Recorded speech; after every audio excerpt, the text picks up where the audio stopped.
For we meet in an hour of change and challenge, in a decade of hope and fear, in an age of both knowledge and ignorance. The greater our knowledge increases, the greater our ignorance unfolds.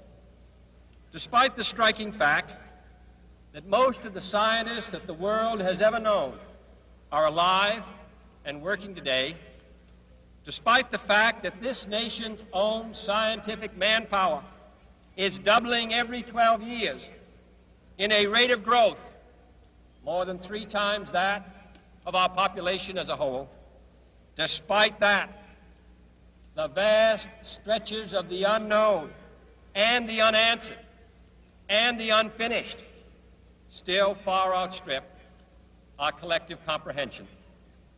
No man can fully grasp how far and how fast we have come. But condense, if you will, the 50,000 years of man's recorded history in a time span of but a half a century. Stated in these terms, we know very little about the first 40 years, except at the end of them, advanced man had learned to use the skins of animals to cover them. Then about 10 years ago, under this standard, man emerged from his caves to construct other kinds of shelter. Only 5 years ago, man learned to write and use a cart with wheels. Christianity began less than 2 years ago.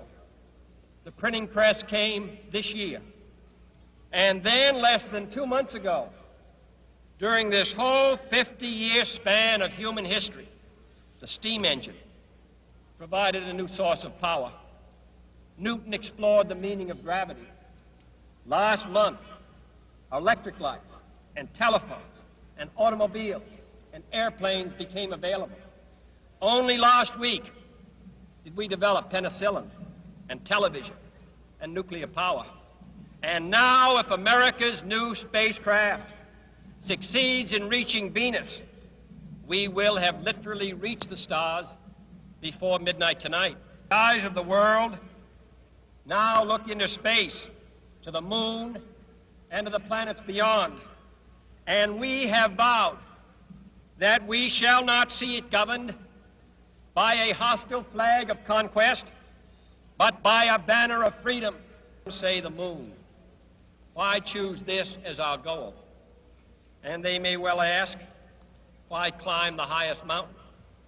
Why, 35 years ago, fly the Atlantic? Why does Rice play Texas? We choose to go to the moon. We choose to go to the moon.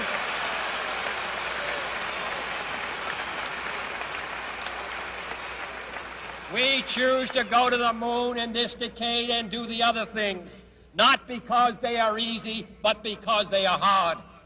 Because that goal will serve to organize and measure the best of our energies and skills. Because that challenge is one that we're willing to accept, one we are unwilling to postpone, and one we intend to win.